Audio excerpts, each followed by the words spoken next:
Bueno, mis hermanos, pues ahora el tema el tema de hoy es el siguiente.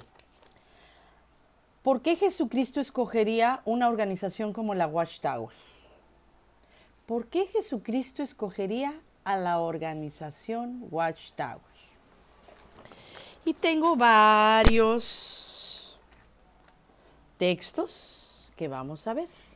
Por ejemplo, nos vamos a Mateo 22:34. Mateo 22:34, que dice así: el gran mandamiento. Entonces los fariseos, oyendo que había hecho callar a los seduceos, se juntaron a una, o sea, se hicieron uno contra Jesucristo. Y uno de ellos, intérprete de la ley, que sabía mucho de ley, preguntó para tentarle, diciendo: Maestro, ¿cuál es el gran mandamiento en la ley? Y Jesús le dijo: amarás al Señor tu Dios con todo tu corazón y con toda tu alma y con toda tu mente. Este es el primero y grande mandamiento. Y el segundo es semejante: amarás a tu prójimo como a ti mismo. De estos dos mandamientos depende toda la ley y los profetas. Con esto Jesucristo resumió prácticamente toda la ley mosaica y los dejó con la boquita cerrada. Sin embargo, el ego humano, el ego de estas personas que querían siempre tener una ley que los gobernara, una regla, un castigo por no cumplir esa ley. Siempre. Eso se asemeja muchísimo a la Watchtower.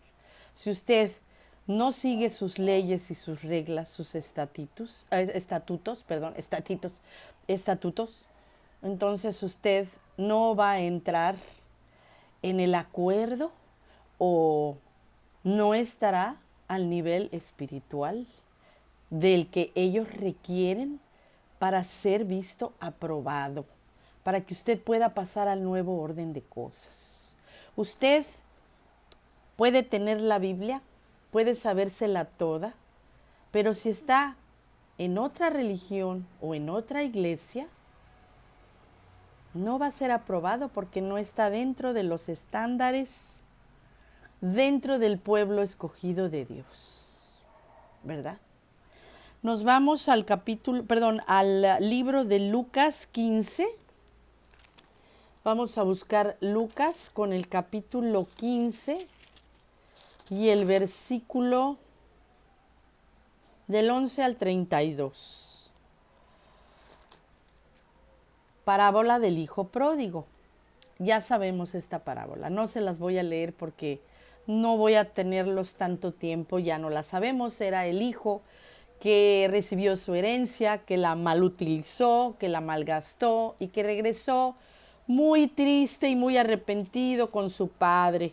Y a diferencia de la organización Watchtower, el hijo pródigo es recibido por su padre, pues desde la distancia ya lo está esperando con amor y con ternura y le hace un gran banquete.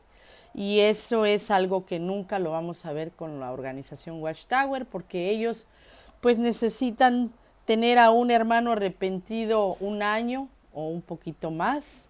Necesitan que demuestre su arrepentimiento y necesita seguir las reglas. Si no sigue los estatutos ni las reglas establecidas por ellos, no va a regresar rápidamente, ¿verdad? Ahora nos vamos a un texto muy bonito que les quiero comentar. Es el de Lucas, con el capítulo 8. Solo vamos a ver 3 o 4, no los voy a detener mucho. El capítulo 8 con los versículos del 43 al 48. Como título dice: la mujer impura, ¿verdad? Pero una mujer que padecía de flujo de sangre desde hacía 12 años y que había gastado en médicos todo cuanto tenía y por ninguno había podido ser curada, se le acercó a Jesucristo por detrás y tocó el borde de su manto, y al instante se detuvo el flujo de su sangre. Entonces Jesús dijo, ¿quién es el que me ha tocado? Y negando todos dijo Pedro y los que con él estaban, Maestro, la multitud te aprieta y oprime y dices, ¿quién es el que me ha tocado? Pero Jesús dijo, alguien me ha tocado porque yo he conocido que ha salido poder de mí. Entonces cuando la mujer vio que no había quedado oculta, vino temblando y postrándose a sus pies, le declaró delante de todo el pueblo por qué causa le había tocado y cómo al instante ella había sido sanada. Lo bonito de este texto es lo que sigue. En el versículo 48 dice, y él, Jesucristo, le respondió, hija, tu fe te ha salvado, ve en paz. Lo bonito de este texto es que las mujeres en el tiempo de los judíos de Israel eran tenían un valor menor que el valor de los hombres. Las mujeres eran tratadas de forma diferente, de segunda clase o quizás hasta un poquito más.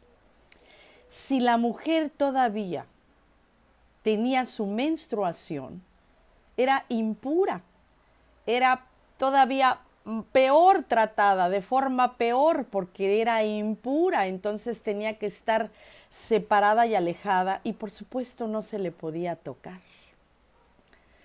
Y Jesucristo con esta empatía dijo, hija, no le dijo mujer, porque también en ese entonces los judíos le decían o se dirigían a las mujeres como eso, mujer, tráeme esto, mujer, ve por esto, mujer, dame de comer, mujer.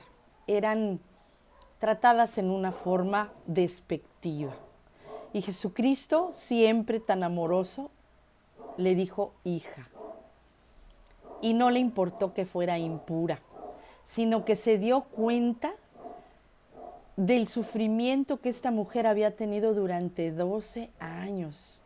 Por eso le dice, tu fe te ha salvado y vete en paz. Qué bonito. Esta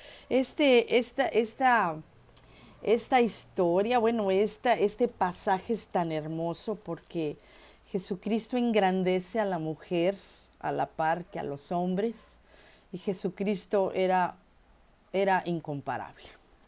Nos vamos al capítulo de Lucas 13, en donde él habla de la mujer que tenía demonios. Dice así el capítulo 13 con el versículo 10, como digamos título, dice, Jesús sana a una mujer en el día de reposo. Enseña Jesús en su sinagoga en el día de reposo. Y había allí una mujer que desde hacía 18 años tenía espíritu de enfermedad y andaba encorvada. Y en ninguna manera se podía enderezar. Cuando Jesús la vio, la llamó y le dijo, mujer, eres libre de tu enfermedad. Ve cómo aquí sí se dirige Jesucristo como a mujer, ¿verdad? Y sigue diciendo, y puso las manos sobre ella, y ella se enderezó y glorificaba a Dios. Pero el principal de la sinagoga, enojado de que Jesús hubiera sanado en el día de reposo, dijo a la gente, 6 días hay en que se debe trabajar en estos y pues venir y ser sanados y no en día de reposo, como si los mismísimos escribas y fariseos pudieran sanar en los otros días, ¿verdad? Entonces el Señor le respondió y dijo, hipócrita, cada uno de vosotros no desata en el día de reposo su buey o su asno del pesebre y lo lleva a beber. Y a esta hija de Abraham que Satanás había atado 18 años, ¿no se le debía desatar de esta ligadura en el día de reposo? O sea, cero amor y puras leyes, puras reglas. Jesucristo aquí le estaba dando una clase intensiva de amor y de empatía y de lógica a estos fariseos. Al decir él estas cosas, se avergonzaban todos sus adversarios, pero todo el pueblo se regocijaba por todas las cosas gloriosas hechas por él, por supuesto. Entonces, dése cuenta, Jesucristo salvaba salvaba y sanaba a personas, no importando el día de la semana. Aquí también hay un punto muy importante, que él habla de que si tuvieran los fariseos un animal o un asno, ¿verdad? Ahí amarrado, no le daba agua para que no se muriera de sed.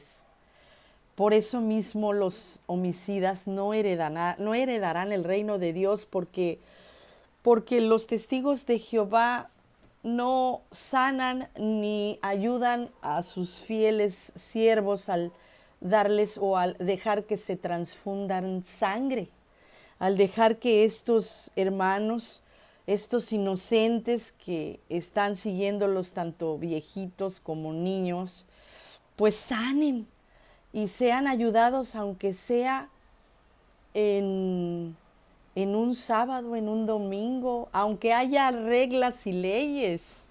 Aquí había una señora que decía en Hechos del capítulo 15, es que absténganse de la sangre y de lo sacrificado, por eso yo tengo que abstenerme y dejar que mi hijo se muera. Pero hay un texto en la Biblia que dice, Jesucristo dice, hagan lo que quieran que se les haga. En Mateo 9:13, vamos a ver, este es otro. En Mateo 9:13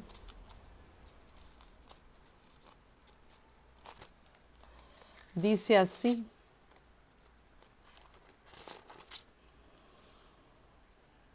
Dice, id pues y aprended lo que significa misericordia. Quiero misericordia y no sacrificio, ¿verdad? Entonces no sacrifiquen a sus hijos, porque Jesucristo no quiere que se sacrifiquen tanto sin el poder tener esta transfusión de sangre, como el ir a fuerzas a un estudio, como ir al campo a fuerzas. ¿Cuántas historias no tenemos de niños que íbamos a fuerzas, que no queríamos salir porque hacía calor o hacía frío? Y así nos podemos seguir con muchísimos textos.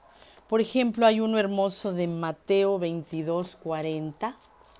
Vamos a buscar Mateo 22:40, que dice, de estos dos mandamientos dependen toda la ley y los profetas, de amar a tu Dios sobre todas las cosas y a tu prójimo como a ti mismo, parecido a lo que ya habíamos leído. La primera generación de los testigos de Jehová es adoctrinada al 100%. La segunda generación es un refuerzo de este adoctrinamiento. Y la tercera generación, que es la que estamos viviendo ahora, es una generación rebelde de testigos de Jehová, que están desinteresados gracias a todos los activistas. Es una generación de en su mayoría muchachos y muchachas que son incrédulos, que realmente ya no creen en esta organización cada día, porque es inconcebible las reglas y los razonamientos que tiene esta organización. Y volviendo al tema de este video, es Jesucristo se visualiza, o usted visualiza a Jesucristo dentro de esta organización Watchtower. en donde todo lo que ellos hacen es construir, vender, es abusar de sus feligreses, es vender propiedades, es demandar a su prójimo. Hay otro texto en la Biblia que por ahí tengo que dice que amen a sus enemigos. Porque ¿qué caso tiene amar a un amigo? ¿Qué caso tiene amar a tu hermano? ¿Qué esfuerzo tiene amar a tu hermano? Tienes que amar a tu enemigo. Y la organización Watchtower se dedica a demandar, se dedica a contratar abogados, se dedica a luchar con sangre, sudor y lágrimas para no tener que indemnizar a personas que han sido abusadas durante años y que ellos mismos han provocado este tipo de situaciones. Seguir al Cristo no significa seguir una organización. Seguir al Cristo no significa irse a otra iglesia, a otra organización. Seguir al Cristo es amar a Dios sobre todas las cosas y amar a tu prójimo como a ti mismo. Y en eso tenemos que luchar todos los días. Y tenemos que tratar de ser mejores para demostrar y hacer un poquito de lo que nos pidió el gran maestro. ¿Usted qué opina?